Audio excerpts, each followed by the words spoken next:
Okay, so digital payments. Yeah. I mean, we all use them, right? Yeah, for sure. Apple Pay, Cash App, Venmo, they're everywhere. Right. And we're actually gonna do a deep dive on this today. Okay. We're looking at this CNBC article from just this week, actually, called CFPB Expands Oversight of Digital Payment Services, including Apple Pay, Cash App, PayPal, and Zelle. Wow. It's a long one. But the big takeaway here is that the government is about to start treating some of these payment apps a lot more like banks.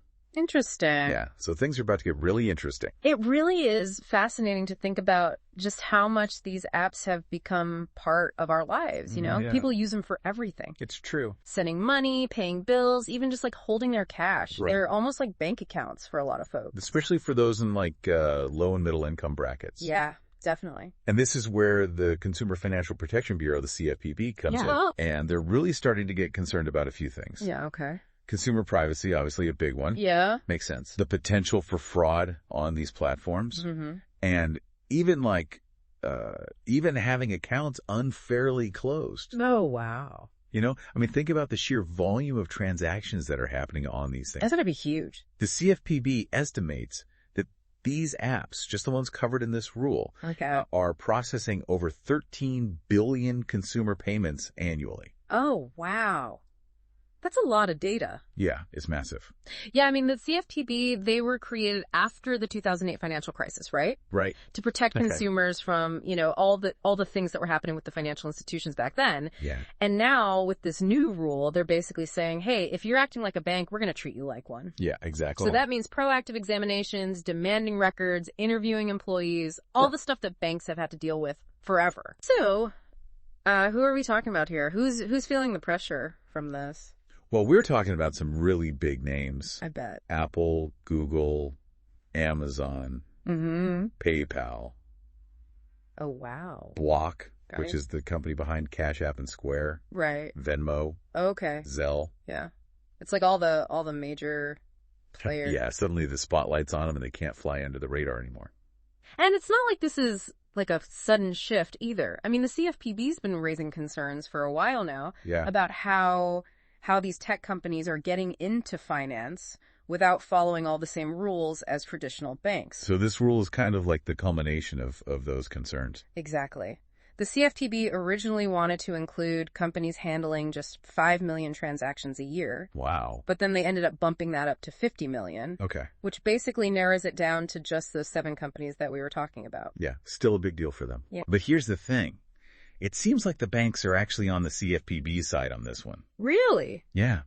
They're cheering them on. You know, you'd think that they would be fighting against more regulation. Yeah, for sure. But it's kind of interesting how this is all playing out. Well, yeah, if you think about it, it makes sense, right? Yeah. The banks see these tech companies as competition. Right. And they've basically been operating without all the burdens that the banks have to deal with. Yeah, so it's almost like they're saying, hey, if we have to play by the rules, so should they. Exactly. So we've got the banks siding with regulators to rein in big tech. That's not something you see every day. No, it's not. But there's a big question hanging over all of this. The new Trump administration. They could potentially change or even cancel this rule. Oh, wow. So could big tech end up escaping all of this stricter oversight after all? We'll have to wait and see.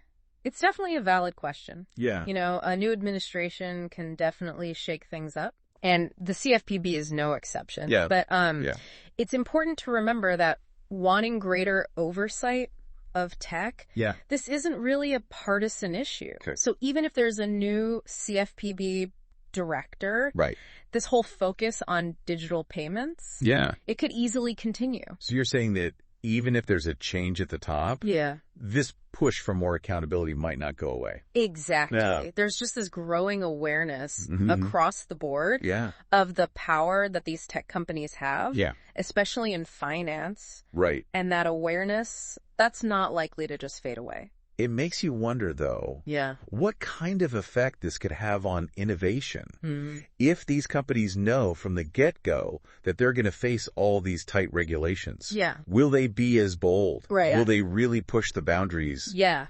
try new things. That's definitely a concern. Too much regulation can Yeah. stifle innovation for sure. Right. But then on the other hand, if there's not enough oversight, then that can lead to recklessness, which can end up hurting consumers. So it sounds like it's all about finding that balance.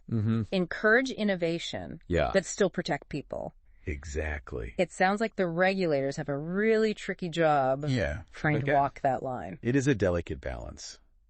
But it is good to see that the CFPB is at least trying to address this head on. I agree. Whether you agree with their approach or not. I agree. Whether you agree with their approach or not. Yeah. At least they're not ignoring the problem. Exactly. It's a complex issue. There's no easy answers. Yeah. But just ignoring it, that's not an option. Right. The way people manage their money is changing, and the regulations, they need to catch up. You know, this whole conversation has really made me think about my own digital payment habits. Oh, really? Yeah. I use Apple Pay all the time. It's so convenient. But now I'm kind of thinking more about all the information these companies are collecting. Yeah. And how secure it really is. Those are definitely important questions to be asking. Yeah. And, you know, hopefully this new scrutiny from the CFPB, it'll encourage these companies to be a bit more upfront about their data practices and their security measures. Yeah. Fingers crossed. Yeah. Because at the end of the day, yeah, it's our personal financial data that's at stake. Absolutely. So where do we go from here? Well, what should people be paying attention to as this all unfolds? I think the big thing to watch is how the incoming administration handles all of this. Right. Will they stick with what the CFPB is currently doing, or will they take a completely different direction? Definitely something to watch. Yeah. And it's also worth watching how these tech companies respond. Yeah. Are they going to push back against the CFPB's oversight? Or are they going to cooperate? Right. Will they just keep doing what they're doing? Yeah. Or are they going to change things up? Right. Are they going to address these concerns? Exactly. And I think maybe most importantly, we need to see how this impacts consumers. Right, like the real world impact. Exactly. Yeah. Are we seeing better privacy protections? Yeah. Fewer instances of fraud? Yeah. Are people actually feeling more confident and secure using these platforms? Those are the metrics that matter. Absolutely. Yeah. At the end of the day, it's all about making sure that these technological advances, they're actually benefiting consumers and not putting them at risk. It's a fascinating situation. It is. And it's constantly changing. Yeah. I think it's safe to say that this story is not over yet. Oh, not at all. Yeah. The lines between technology and finance, they're only going to get blurrier. And we'll be here to help you navigate it all. Absolutely. But for now, let's shift gears a little bit. You know, this whole conversation has got me thinking. If you were in charge of the CFPB, what would you prioritize when it comes to overseeing these powerful digital payment companies? Wow, that's a big question. It's like you're handing me the keys to the CFPB and saying, okay, go protect consumers in this crazy digital world. Yeah, exactly. Where do you even start? It's tough. There's so much to think about. Yeah. Privacy is a huge one, obviously. Oh, for sure. All this personal financial data flowing through these apps, making sure it's protected. That'd be a top priority for me. Yeah, absolutely. I mean, data breaches, they can be devastating. Yeah, totally. Identity theft, financial losses. It's a nightmare. Yeah, it's a lot of stress. Yeah, robust security measures are essential. For sure. And clear data privacy policies. Definitely. People need to know what's happening with their information. But then there's the whole fraud issue. Yeah. These platforms, they're like a magnet for scammers. Yeah, that's true. Cyber criminals. That's like a playground for them. Yeah. How do you balance convenience and security? People don't want to be jumping through hoops every time they send a few bucks to a friend. Yeah, nobody wants that. Right. That's the real challenge, right? Yeah. Finding that sweet spot where it's secure but not a pain to use. Exactly. Maybe we need to start thinking outside the box, like multi-factor authentication or AI-powered fraud detection. Yeah, that could be interesting. Something like that. And then, of course, there's the whole question of competition.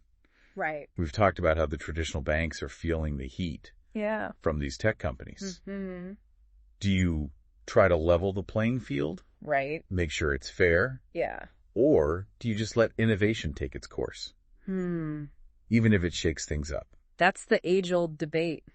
It is. Regulation versus innovation. Right. It's a tough one. I mean, on the one hand, yeah, competition can be good, better products, better services. Right, for everyone. But too much regulation can stifle things. Absolutely. Maybe focusing on interoperability between different platforms could be a way to go. That's an interesting idea.